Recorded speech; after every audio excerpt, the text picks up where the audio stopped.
नमस्कार, सुप्रभात। आजचा दैनिक गोमंतक तुम्ही वाचला असेलच, पण त्यातील काही महत्त्वाच्या बातम्या घेऊन मी तुमच्यासमोर आलो आहे।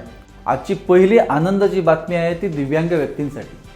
केंद्रीय दिव्यांगजन हक्क व अधिकार कायद्यातील कलम 34 मधील तरतुदींच्या अनुषंगाने राज्यातील सर्व अल्पसंख्याक संस्थांमध्ये नवीन भरती तसेच पदोन्नतीमध्ये दिव्यांगजनासाठी 4% जागा आरक्षित करण्याचे निर्देश राज्य दिव्यांगन आयुक्त कार्यालयाने दिलेले आहेत।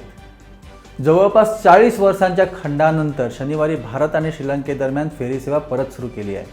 श्रीलंकेतील नागरी युद्धानंतर थांबवण्यात आलेली ही फेरी सेवा दोन्ही देशांतील द्विपक्षीय संबंधांमधील मौलाचा दगड ठरेल अशी अपेक्षा पंतप्रधान नरेंद्र मोदी यांनी व्यक्त केली आहे।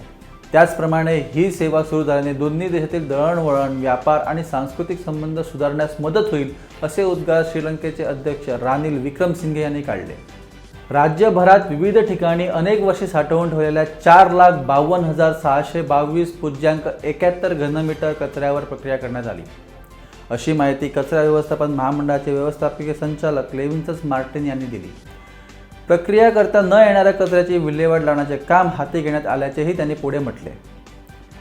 या कचरा प्रक्रियेतून 2,525 घनमीटर कंपोस्ट खताची निर्मिती करण्यात आली आहे, हे महत्त्वाचे। तर या होत्या आजच्या पॉझिटिव्ह बातम्या। जर तुमच्याकडे अशा प्रकारच्या महत्त्वाच्या बातम्या असतील तर आमच्यासोबत नक्की शेअर करा आणि सगळ्यात महत्त्वाचं म्हणजे तुमच्या आवडत्या गोमंतक टीव्हीच्या यूट्यूब चॅनलला नक्की सबस्क्राईब करा। तुम्ही पॉझिटिव्ह राहा, इतरांनाही पॉझिटिव्ह ठेवा। धन्यवाद।